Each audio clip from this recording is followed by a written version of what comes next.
Hello, friends. This is Chandrakant from Akulmac Technologies, and welcome to Legal Matters.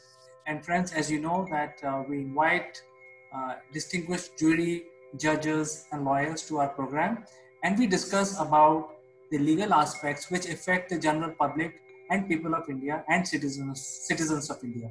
So today, graciously inviting my friend Mr. Jeet Bhatt from Ahmedabad. Jeet is also a very senior advocate practicing in Ahmedabad High Court. Jeet, welcome to our show, Legal Matters. Yeah, thank you very much, Chandrakant, for having me. It's my pleasure to be here, and I'm looking forward to having a discussion with you on this very interesting topic today. Yes, Jeet. In fact, what we want to discuss with you is very, very interesting, and everyone. In fact, if you look at the media, it's all over the place. People are discussing about it. The movie stars are getting paraded. It's about the drug abuse or drug use. So it depends, how you want to take it, abuse or use. So I think you are the legal person. You are the best person. I think the law Right. is called NDPS Act. Why don't you tell our viewers about the NDPS Act? Yes, certainly. Actually, it is very interesting, and rather than use, mostly it is abused and misused. And drugs are not something that can be recommended to anyone except if it is for medicinal or scientific research purpose.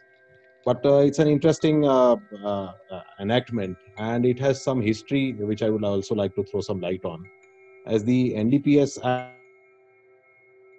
Act, which is currently in existence, is of the year 1985. However, as you are aware, that the narcotic drugs and psychotropic substances are basically divided into three categories. That is the natural drugs, the semi-synthetic and synthetic drugs. So natural drugs like which are derived from cannabis, also known as hemp, or the opium poppy plant, or the coca plant, or from the coca leaves, have been in existence for more than 1,000 years, and they've been used in several different traditional and cultural purposes in different civilizations. In fact, coca leaf has been widely prevalent in South American tribes, and they've been using it for a lot of variety of purpose, including cultural purposes. And similarly, cannabis, which is known as hemp, has been used, and its derivatives have been used in India for probably more than thousands of years. And India, as is known as the land of Shiva, and on Shivratri as well as Holi, even today, people consume what is known as bhang. Basically, bhang is also leaves and seeds of this cannabis plant. So they have been in use, in fact, widely has been in used in cultural and traditional purposes since thousands of years. And even interestingly, during the British era as well, the acts which were in existence were the Opium Act, and which was first introduced in the year 1857. Interestingly, that act also did not prohibit the use of cannabis or hemp. And also the later act of 1878, and thereafter another act of 1930, which was again Dangerous Drugs Act. Mostly it prohibited opium and its derivatives and these psychotropic substances. However, the use of cannabis or hemp was never prohibited until lately, when the international pressure uh, was there, and there was an absolute campaign of say no to drugs, and all sorts of drugs in the natural form which are derived from cannabis and hemp were also prohibited. And there were international conventions, and ultimately India also had to succumb and bring into force the Narcotic Drugs and Psychotropic Substance Act 1985. And it has very stringent provisions and very harsh punishments. And uh, uh, and ultimately this act also now bans these three forms of natural drugs which are derived from the cannabis hemp, the opium poppy, and also the coca leaf. So though it was widely prevalent, though it was used in several traditions and was a custom usage, but still it ultimately had to succumb and had to prohibit the use and cultivation, and it has to regulate it very heavily. And these offenses are also so strict that if you get caught, then there are very severe punishments. But it also divides this drugs and psychotropic substance into small quantity and commercial quantity, which also I'll be talking with you in this session. What is small quantity? What is commercial quantity? And what are the punishments prescribed for small quantity and commercial quantity? Yes, it's a very interesting how it has developed so far, this act and the provision.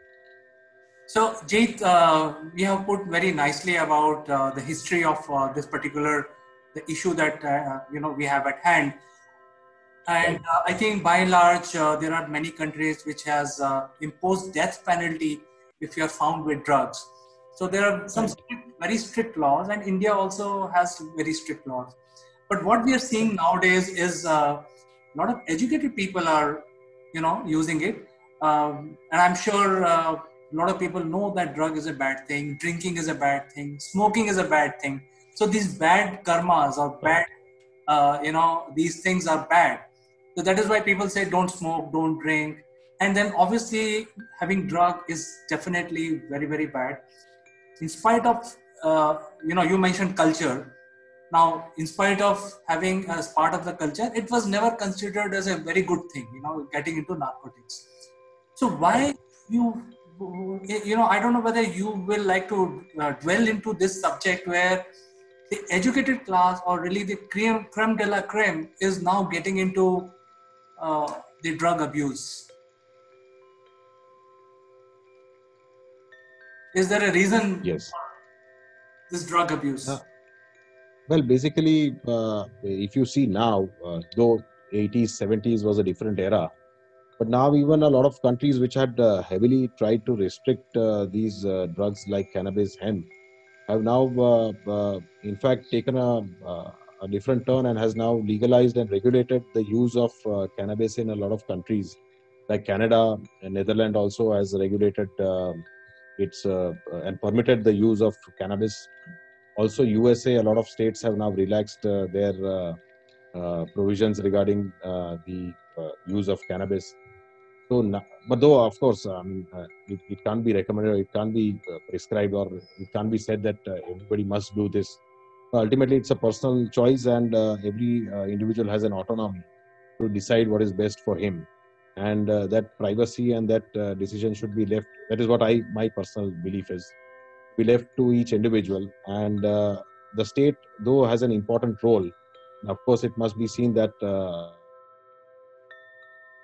abuse has to be restricted because it is neither morally good for the country, even economically is not good, because the best the best people, the best brain, the resources of the country are drained out, and certainly it is not something that should be used so prevalently, and there should be curbs, and it should be restricted, and also there has to be severe punishments for cultivation and illegal use and sale of such substances. So But you culturally, yeah. So you mentioned that the educated class or really the creme de la creme is now getting into this, and this is where the government challenge is to stop it, because some of the role models might per, you Right. know percolate it downwards, and it is not good for the people.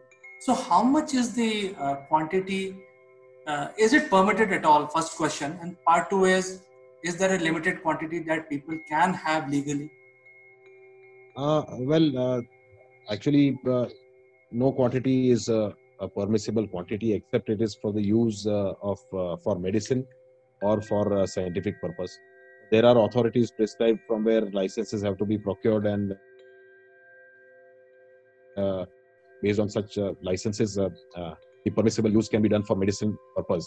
But also with regards to medicinal purpose, a lot of day-to-day medicines which are taken by probably all of us also contain some form of narcotic, synthetic or semi-synthetic drugs. If I give you an example, codeine, which is also a very prevalent substance abuse, which is abused, is used in a lot of cough syrups. So a lot of people get addicted to such cough syrups, and they are being abused. Also, morphine, which is also a psychotropic substance, is used in a lot of painkillers. So is opium. and all these painkillers are provided over the counters and people can easily buy it. And however, a longer use can is not good for health, and also sometimes people can get addicted to such medicines as well.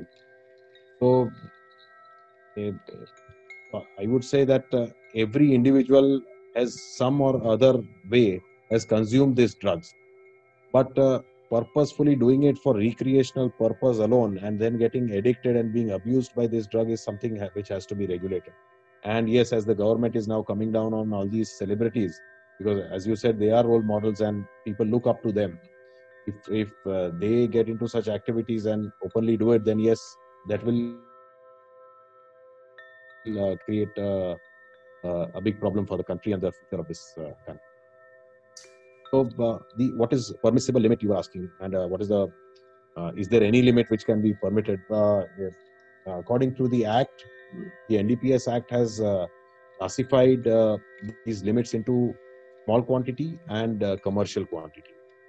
So if somebody is found to be in possession of any of these narcotics, in fact, there are more than 200 substances which are being prescribed under the Act, and every substance has been given a limit.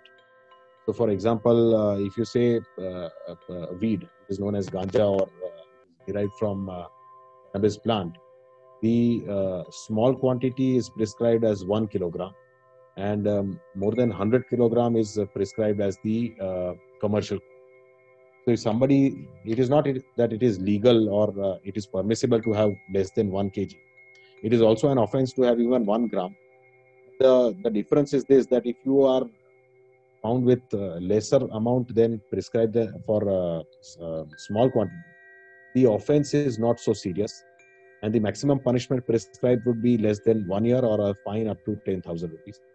But whereas if you are found with a commercial quantity which is more than 100 kgs, then the punishment can be more than 10 years up to 20 years, depending on the quantity, and also your antecedents. Because if you are found, if this is a second or third case against you, then there can be death penalty as well.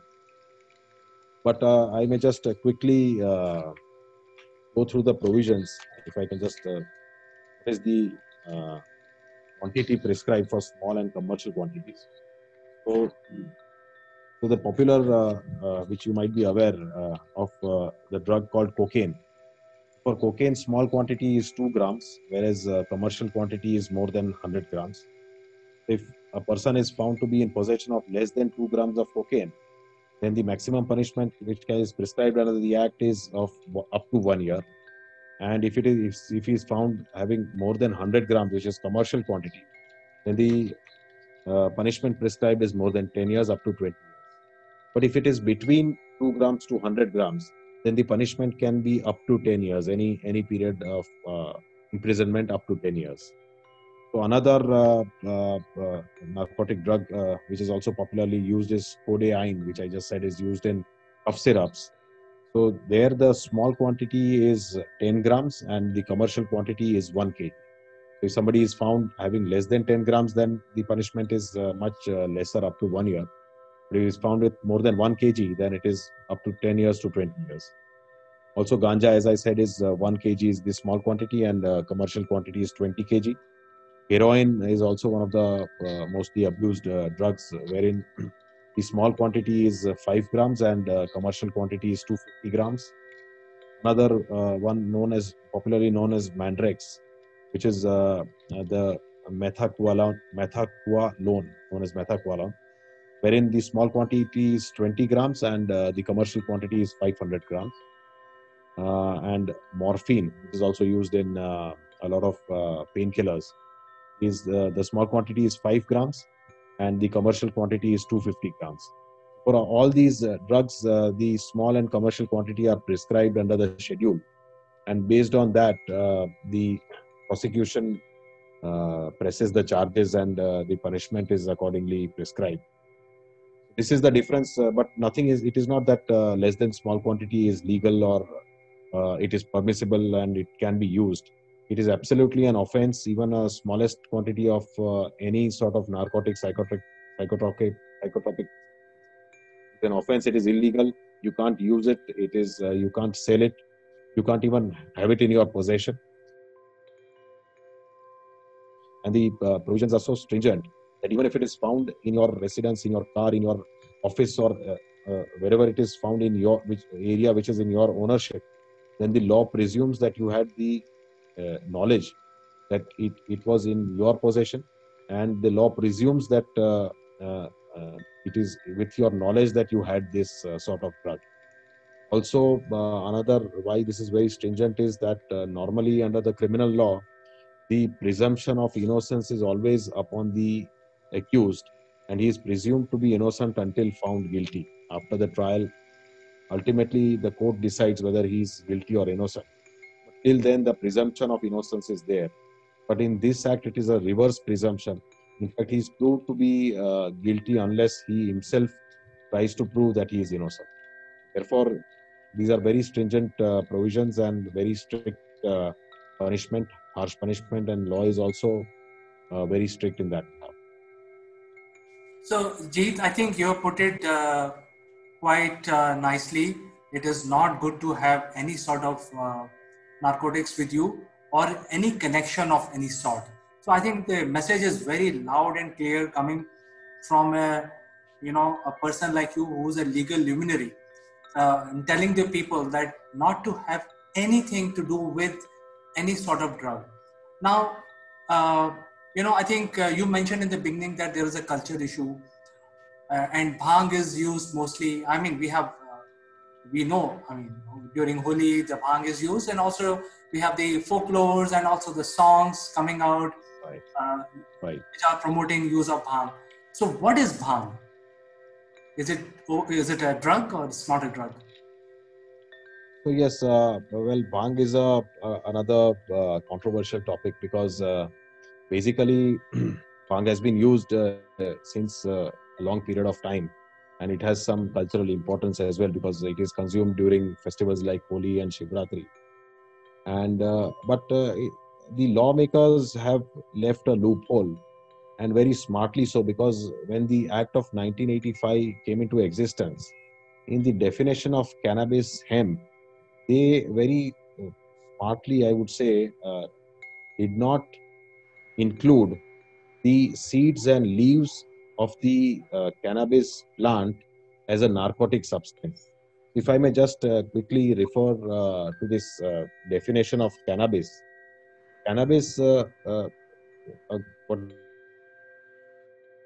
is also known as ganja, that is the flowering or fruiting tops of the cannabis plant.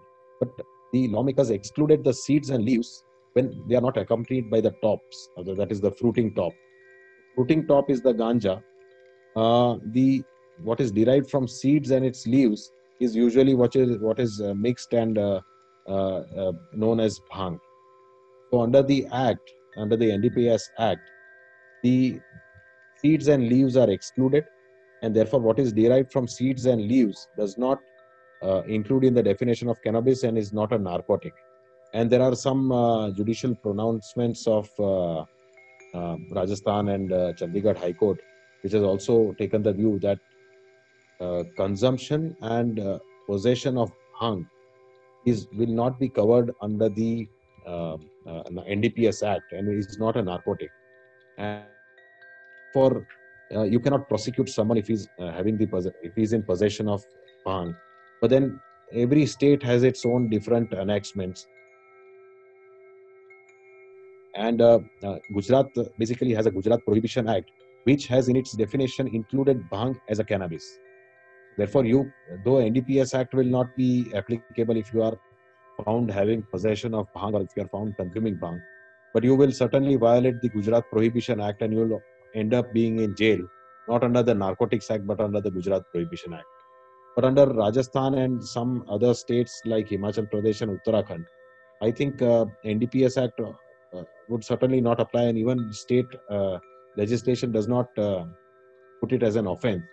Therefore, you find some licensed government shops in Rajasthan and some other districts where bhang is legally being sold in those states, especially in some of the areas of those states.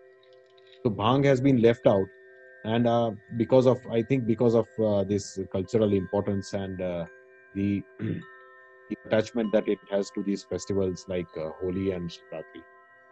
So therefore, bhang is not covered under the Narcotic Drugs and Psychotropic Substance Act of 1985. So I think we would like to still recommend that people should not have bhang also, because you don't know where what law applies. So until unless you have clarity of what is legally permissible, you should not get into certain things. So now we will come to the moot point. So many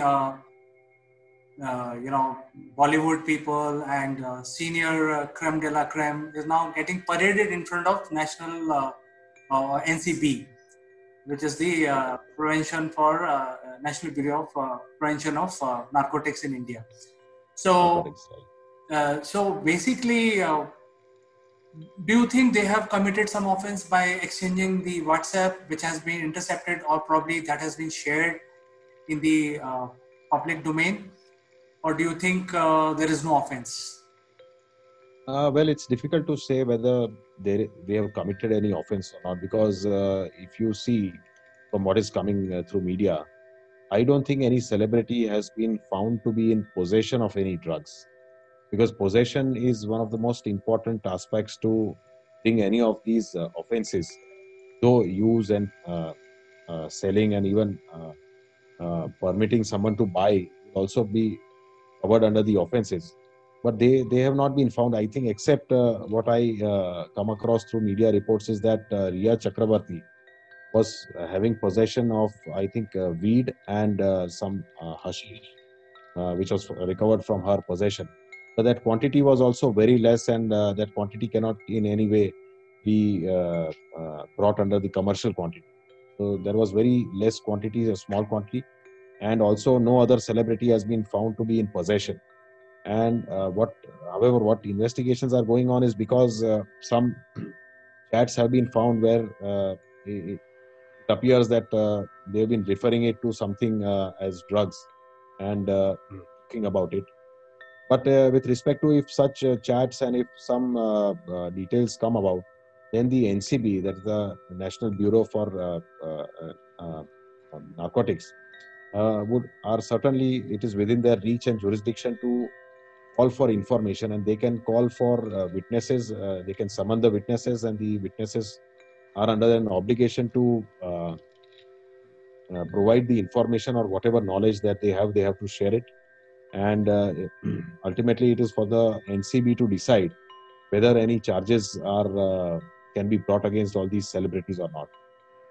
But ultimately, it depends on what investigation is carried on, what is recovered from there, and what are the proof available. Otherwise, only on the basis of chat and which is not very clear, charges cannot be pressed against all the celebrities.